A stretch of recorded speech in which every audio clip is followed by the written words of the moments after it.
Graça e paz, amados. Voltando aqui sobre o assunto gerados em Deus e criados no mundo. Parte 2. Então, amados e abençoados, como estava falando, Adão e Eva foram criados num corpo físico, aonde o próprio Deus criou do pó, né? Formou do pó, pegou o pó e formou. Deus manipulou, né? Ele fez o boneco lá, né? A figura humana do pó da terra e soprou nas narinas de Adão, né? O fôlego de vida. Esse fôlego de vida, amados e abençoados, esse fôlego de vida é a própria vida de Deus, é o Espírito de Deus, aonde Deus soprou e deu vida àquele corpo. É aonde entrou esse Espírito soprado sobre o barro, gerou uma vida humana. Mas foi o sopro, o fôlego, né, a vida de Deus é que gerou a vida humana. Preste atenção, amados e abençoados. E é sobre isso, voltando aqui, que Jeremias, vamos voltar aqui, Jeremias, no capítulo 1, no versículo 5, Jeremias diz, vamos ler de novo aqui para melhor entendimento. E é sobre isso que Jeremias diz, Deus diz a Jeremias aqui, no capítulo 1, diz assim, vamos ler do verso 4, para melhor entendimento. E assim veio a mim a palavra do Senhor, dizendo, Deus falando a Jeremias, ó, antes que te formasse no ventre, te conheci. Então, entenda bem, raciocina. Se Deus conhecia Jeremias antes de que se formasse no ventre, preste atenção, uma vida não existe antes do ventre, entendeu? Nesta vida. Nós só temos imagem de concepção de vida, de que existe, nasceu um menino ou uma menina quando vem a esta vida. Isso humanamente falando. Mas Deus está aqui dizendo para Jeremias que antes mesmo que houvesse uma formação do embrião no ventre da mãe, ele já conhecia ele. Em outras palavras, Deus está dizendo, você já existia, eu já te conhecia, Jeremias. Antes que te formasse esse embrião, esse bonequinho aí, que ia gerar um menino, antes que isso acontecesse, Jeremias, você já existia, eu já te conhecia. Então, se Deus fala de conhecimento, é porque ele já estava diante da presença de Deus. E Deus continua dizendo, antes que saísse para fora do ventre da sua mãe, da madre, da geradora, madre significa geradora. Então, antes que saísse do ventre da geradora da sua mãe, eu te santifiquei as nações e te dei por profetas. Você está vendo? Deus já tinha tudo já acerca de Jeremias, já tinha um plano, né, perfeito, aonde antes mesmo dele sair do ventre da mãe, ele já era escolhido para ser profeta, já tinha sido santificado como espírito diante de Deus para ser profeta. Você está entendendo, amados? Então, abençoados, temos que entender o seguinte, vamos lá. Agora vamos entender. Deus, quando cria Adão e Eva, ele cria de quê? Ele cria de qual material? Do pó da terra. Na terra é que se faz frutificação, é que faz geração. É plantando na terra que se faz geração. Nós, o canal Luz da Graça, consideramos, talvez você não aceite isso, você não é obrigado, tá? É uma visão do canal Luz da Graça que eu vou estar passando para você. Nós do canal Luz da Graça consideramos que assim como o agricultor, Deus plantou o homem no pó. Plantou o homem como, irmão Paulo? Plantou o espírito do homem no pó. Deus estava fazendo uma criação aonde ele plantou. Assim como as árvores da criação foram plantadas sobre a terra, assim como as árvores frutíferas foram plantadas sobre a terra nesta vida, Deus também, no sentido espiritual, também estava fazendo ali, fez uma analogia, plantando o homem, o espírito do homem sobre o barro. Tudo que existe no físico, ou tudo que existia no físico, também existia no plano espiritual. Tudo que acontecia lá, Deus fazia retratação física aqui na terra. Por isso que na oração do Pai Nosso, Jesus ensinou: seja feito a tua vontade, assim na terra como no céu. Então, a terra estava sujeita a quem? Aos céus. Seja feita a tua vontade assim na terra, apesar de a terra ter se falado primeiro, mas diz que como nos céus, é feita uma comparação, uma sujeição de que a terra iria acontecer como acontece nos céus. E Deus plantou o homem, o espírito do homem, através do barro. E nós vamos fazer uma comparação para que você entenda, tenha um entendimento. Talvez você vai considerar uma comparação grotesca, mas nós do canal Luz da Graça, nós consideramos ela totalmente numa visão espiritual, tá bom? Vamos ler aqui no livro de João, capítulo 12. Vamos ver, o próprio Jesus faz essa comparação. Se é grotesca, então o próprio Jesus está sendo um pouco grotesco também na sua comparação. João 12, verso 24. Diz assim, presta atenção.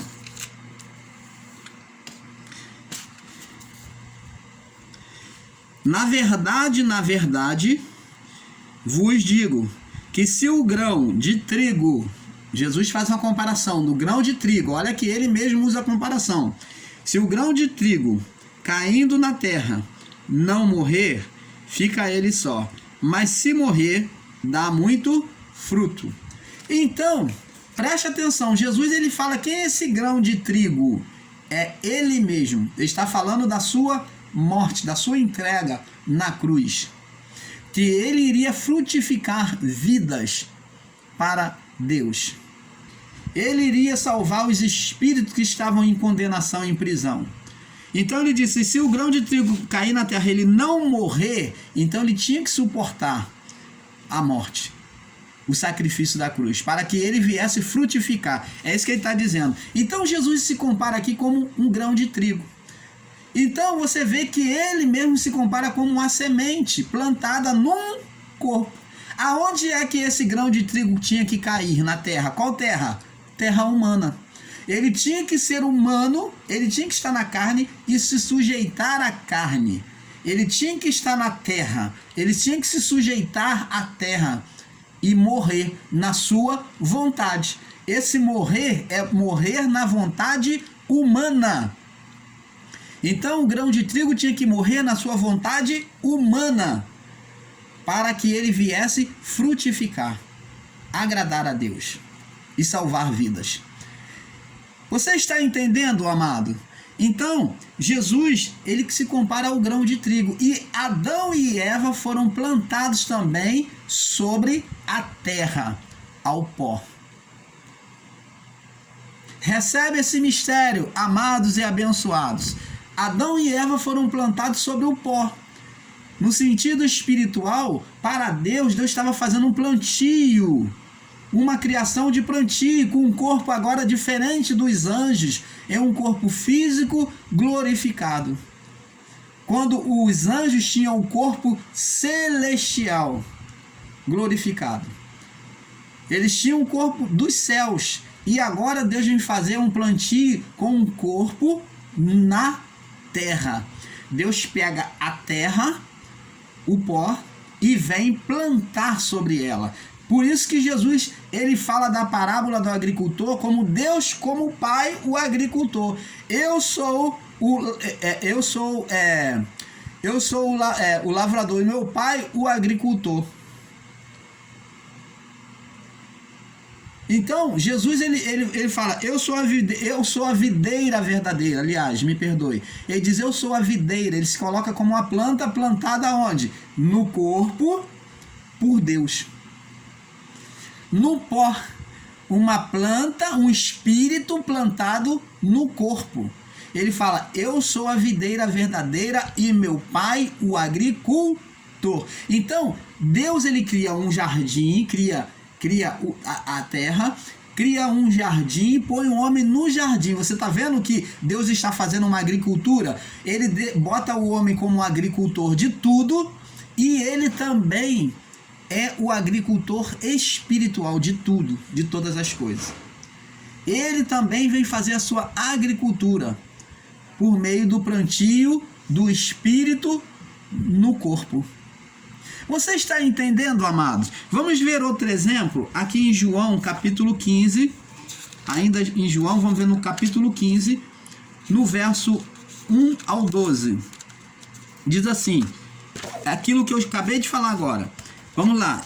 Eu sou a videira verdadeira. João 15, verso 1. E meu pai, o lavrador. Tá vendo? Toda vara que em mim não dá fruto, ele a tira e a limpa. Todo aquele que dá fruto, para que dê mais fruto. Vós já estáis limpo pela palavra que vos tenho falado. Então ele está dizendo que aqui a palavra vem limpar o entendimento. Verso 4. Estai em mim e eu em vós. Como a vara de si mesmo não pode dar fruto, se não tiver na videira, assim também vós, se não estiverdes em mim, assim também vós, se não estiverdes em mim. Verso 5. Eu sou a videira e vós as varas. Quem está em mim e eu nele, esse dá muito fruto, porque sem mim nada podeis fazer. Se alguém não estiver em mim, será lançado fora, como vara, e secará. E os que colhem lançam no fogo e ardem. Se vós estiverdes em mim, e as minhas palavras estiverdes em vós, pedireis tudo o que quiserdes e vos será feito. Nisto é glorificado meu Pai, que deis muito fruto. Assim sereis meus discípulos. Como o Pai me amou, também vos amei. A vós, permanecei no meu amor. Se guardardes os meus mandamentos, permanecereis no meu amor. E no mesmo modo que eu tenho guardado os mandamentos do meu Pai e permaneço no seu amor. Então, amados, e diz assim, o mandamento é este, que vos ameis uns aos outros, assim como eu vos amei. Então, você está vendo aqui que Jesus se coloca como uma videira. Ele plantado, aonde é que essa videira está plantada? Uma videira ela tem que estar plantada no solo, no pó, na terra. Você está entendendo, amado? A videira tem que estar plantada na terra. E aonde é essa terra? Aonde é essa terra? É o corpo humano. É o corpo humano, a vida humana. Entendeu? Lembra lá da parábola do joio e do trigo? Aonde diz que uma caiu do que o inimigo veio à noite e semeou trigo no meio do joio. Então, essa terra aonde o trigo está plantada é o corpo humano. Em que no próprio corpo humano, se não for vigiado, né, o inimigo que o inimigo que hoje é a carne, semeia coisas malignas. Então, amados, temos que ter esse entendimento. Vamos ver aqui em 2 Coríntios, no capítulo 5, verso 16. Diz aqui, 2 Coríntios 5, 16. Diz assim: E daqui por diante, a ninguém conhecemos segundo a carne, ainda que também tenhamos conhecido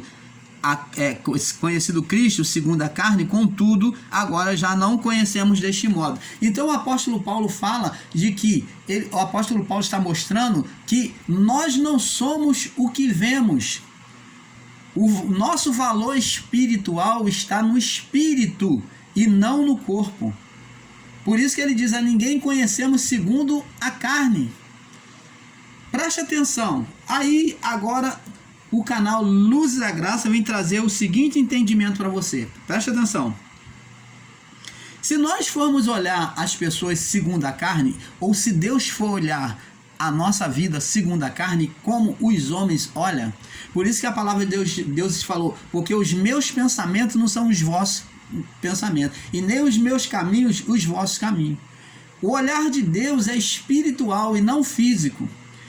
Se Deus fosse olhar para nós segundo a carne, talvez uma pergunta que você já perguntou, eu tenho certeza que todos nós já nos questionamos diante da vida, porque passa diante dos olhos de todos nós. Olha para aquela criança que nasce defeituosa fisicamente. Aquela que já vem ser entubada, que nasce toda torta, toda deformada. Olha para esse ser que vive hoje deformado fisicamente, sem as pernas, sem os braços. E mais assim, você vê nessas pessoas, e muitas delas, elas lutam, elas trabalham, elas não se rendem. Quantos vídeos você pode ver aí de pessoas que não têm perna, não têm braço, mas ela se esforça e faz tudo?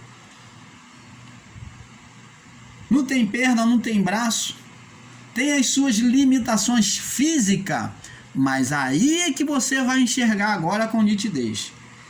Mas você vê que o espírito é o que vive naquele corpo. O espírito, ele é perfeito. Ele não se rende.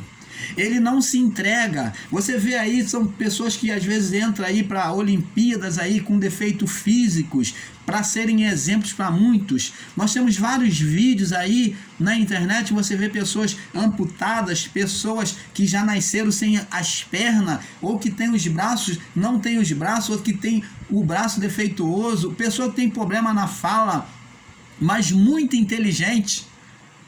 Então elas lutam, mesmo diante da sua deficiência, não se entregam e sobrevivem.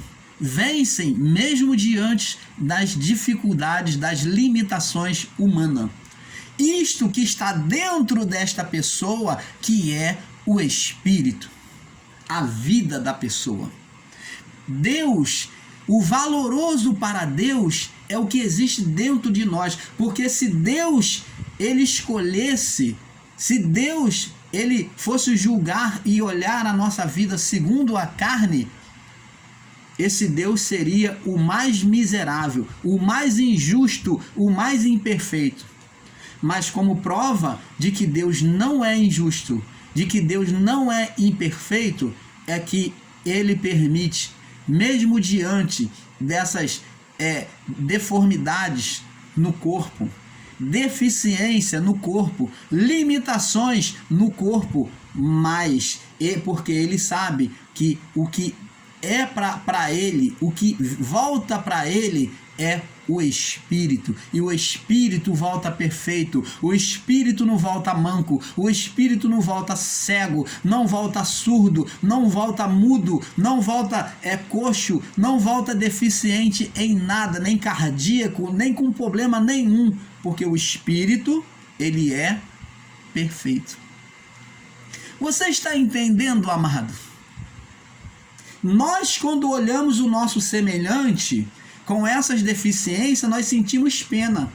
E muitas das vezes, por um entendimento errado, julgamos até a Deus em não fazer nada, em ser injusto. Mas é justamente o contrário. Essas pessoas existem para mostrar Deus.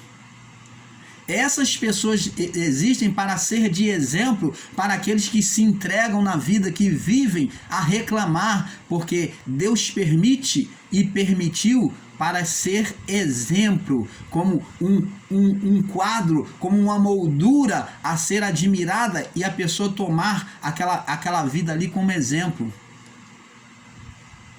E para entendermos de que o que é de Deus é o Espírito. e não o corpo, a carne. Você está entendendo, amados? Isso tudo Deus permite para entendermos o seu propósito. Não há injustiça nenhuma da parte de Deus acerca daquela criança que já nasce com a sua deficiência e morre.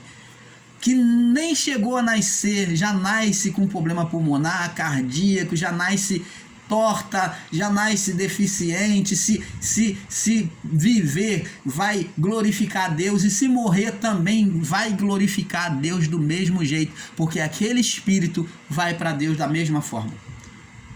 A única diferença que existe é em relação ao tempo de vida aqui embaixo. Umas vivem mais, outras vivem menos. Mas todos os espíritos, todos os espíritos vão voltar para Deus, sem acepção de pessoas. Não pense você que quando nasce uma pessoa com deficiência física, Deus chora, Deus se entristece. Não. Trouxeram um cego diante de Jesus desde o seu nascimento. E os discípulos, quando trouxeram a Jesus, falaram assim: mestre, quem pecou para que ele nascesse cego? Ele ou seus pais? Por que eles fizeram essa pergunta? Porque eles tinham um entendimento de que as pessoas, quando não eram curadas das suas enfermidades, não mudavam o seu estado físico para serem curados, não saía do estado de enfermidade, eles consideravam que era atribuído uma maldição de Deus, ou então aquela pessoa foi sentenciada por Beelzebu, que era o deus da putrificação, o deus das moscas, da putrificação. Então ele é quem atribuía, eles entendiam que aquele deus, o Beelzebu, a qual eles chamaram Jesus quando curou o mudo e cego, então porque só quem podia fazer aquilo era Deus. Então quando viram Jesus curar daquela forma, ele falou: olha, ele expulsou foi pelo maioral dos demônios. Então, como aquele jovem tinha um espírito de enfermidade, então ele atribuiu que Jesus era um dos príncipes de Beelzebu. E os discípulos achou que, pelo entendimento deles, que aquele homem tinha sido amaldiçoado por Deus. Quem pecou? Ele ou seus pais? Jesus falou: olha, nem ele pecou e nem os seus pais pecaram, mas se aconteceu nele para que glorificasse, para a glória de Deus. Então, entenda o seguinte, amados e abençoados, de uma vez por todas: quando você vê uma pessoa deficiente física, com as suas limitações no corpo, não tenha pena dela, porque Deus não espera que você tenha pena. Deus espera que você veja e compreenda que o espírito que está ali dentro glorifica a Deus. O espírito que está ali dentro glorifica a Deus, e aquele espírito é perfeito. Porque o corpo pode ser imperfeito, mas o espírito é perfeito. Você quer pior deformação do que a deformação espiritual no coração de uma pessoa? Pior do que a deformação física é aquela pessoa que é ruim. É aquela pessoa que não ama o seu próximo, que vive cheio de rancor, de ira, de ódio contra as pessoas, que vivem praguejando. É como o próprio Salomão disse: é melhor morar no canto do eirado do que morar com a mulher rixosa. Então, existem pessoas que são rixosas, existem mulheres que são rixosas, existem pessoas que são de rixa, cheias de iras, pessoas contenciosas, que só vivem arrumando contenda, brigas. Então, o que acontece? É esse tipo de deformação espiritual, que é de sentimento, é pior do que a deformidade física. Às vezes a pessoa está ali sentindo pena de um deficiente físico que passa, mas ela está ali pior do que aquele deficiente no interior dela. O coração dela está cheio de sentimento de mágoa, de ira, de desejo contra o próximo. Não tem sentimento de amor, não tem compaixão. O interior dela, o homem interior dessa pessoa, o espírito dela, é totalmente sujo, cheio de sentimentos malignos da carne. Então, amados, pense 2 vezes antes de você sentir pena de uma pessoa limitada fisicamente, com deficiência física. Lembre que o Espírito de Deus, o Espírito que Deus criou do Pai, está nela, naquele corpo. E o Espírito dessa pessoa é perfeito diante de Deus. Não tem nada aleijado, não tem nada sem visão, não tem nada mudo, não tem nada surdo, não tem nada coxo, não tem nenhuma deficiência, nem física, nem de coração, nem nada. Isto que nós temos que entender. Temos a natureza do Pai neste corpo. Não somos o que vemos, mas somos o que não vemos. Em Isaías, capítulo 5, vamos lá, Isaías, capítulo 5, para nós passarmos para o próximo vídeo. No verso 2 ao 9. Isaías 5, do verso 2 ao 9. Diz assim: E cercou-a, limpando-as das pedras, e plantou-a de excelentes vides. Aqui está falando da plantação de Deus, né? A parábola da plantação. Vamos ler do 1 em diante. Agora cantarei ao meu amado o cântico do meu querido a respeito da vinha, da criação, da vinha de Deus, né? A plantação de uva, né? Da videira. A plantação da videira. O meu amado tem a minha vinha, né? Que é a videira, no outeiro fértil. No outeiro fértil. Então, qual é o outeiro fértil? Que é o corpo de Cristo. Aqui está falando da pessoa de Cristo, de sendo ser plantado em Cristo, no corpo de Cristo. O Espírito plantado no corpo de Cristo.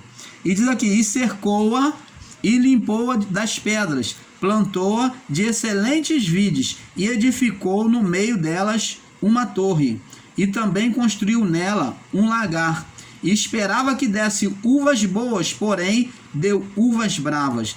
Agora, pois, ó moradores de Jerusalém e de Judá, julgai, vos peço, entre mim e a vinha. O que mais se podia fazer a minha vinha, que eu lhe não tenha feito? Porque esperando que desse uvas boas, veio dar uvas bravas. Então, tá vendo aqui? Deus, quando criou o homem, esperou que fosse dar uvas boas, que fosse gerar filhos espirituais por meio de Adão. Mas, no entanto, deu o quê? Uvas bravas. E a mesma coisa aqui está sendo dito em relação a Israel. Então, Israel foi plantado e Deus esperava que Israel desse uvas boas, mas foram rebeldes, deram uvas bravas, porque estavam apegados à carne, à carnalidade.